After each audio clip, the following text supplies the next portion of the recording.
अध्यक्ष महोदय, गोंदिया जिल्ह्यातील सालेकसा तालुक्यात मूळ 1447 धान उत्पादक शेतकऱ्यांना भूमिहीनांच्या नावावर बोनसची रक्कम काढून 2 कोटी रुपयांचा घोटाळा करण्यात आला आहे।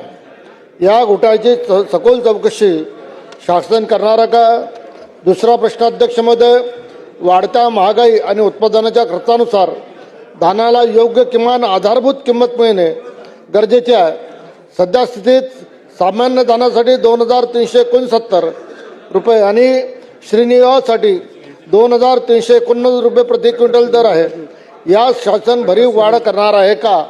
तिसरा प्रश्न, अध्यक्ष महोदय, या संदर्भातला सरकारी खरेदी केंद्राची संख्या शासन तसेच खासगी व्यापाऱ्यांना कमी भावात धान विकावे लागणार नाही यासाठी शासन खरेदीचे उद्दिष्ट वाढवणार आहे का? आणि चौथा उपप्रश्न आहे, राज्य सरकारने पणन मंडळ व आदिवासी विकास महामंडळाच्या माध्यमातून 2,15,226 शेतकऱ्यांकडून सुमारे 3 लाख टन धान खरेदी केला आहे। सरकारने 2 महिन्यापासून शेतकऱ्यांना चुकाराचा 1 रुपया देखील दिला नाही। त्यामुळे सरकारने चुकाराचे तब्बल 1,779 कोटी रुपये थकीत आहेत। तरी धान उत्पादक शेतकऱ्यांना शासन थकीत रक्कम किती दिवसात करणार आहे?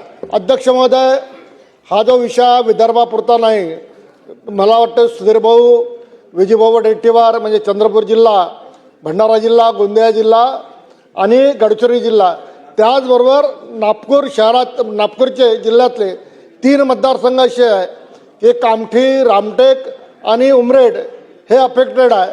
आणि त्याच्यामुळे धान उत्पादक शेतकऱ्यांची सध्याची जी अवस्था आहे इतकी वाईट आहे।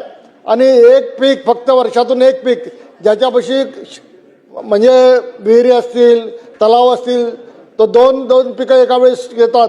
पण इथे मॅक्झिमम जे शेतकरी आहे फक्त पावसाच्या पाण्यावर निर्भर आहे, ते फक्त एक पीक घेतात। आणि त्याच्यामुळे या शेतकऱ्यांकडे खऱ्या अर्थानं लक्ष देणं गरजेचं आहे।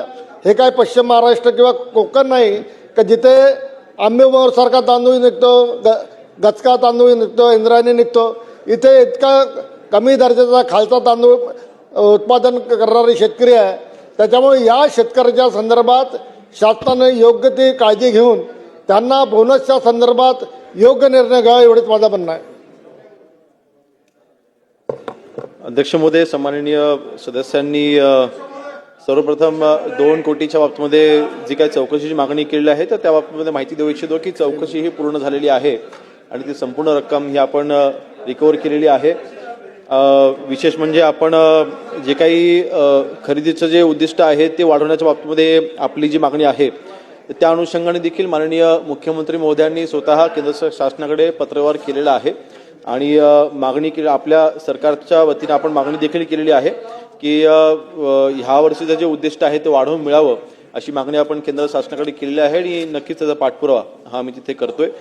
आणि एकंदरीत जी चुकाराची रक्कम ही आपण कधीपर्यंत मिळेल ही आपली जी मागणी आहे, नक्कीच त्या बाबतीमध्ये योग्य तो निर्णय म्हणजे पुढील 3 ते 4 महिन्याच्या आतमध्ये ही कारवाई करण्याच्या बाबतीमधल्या सूचना ह्या दिल्या जातील।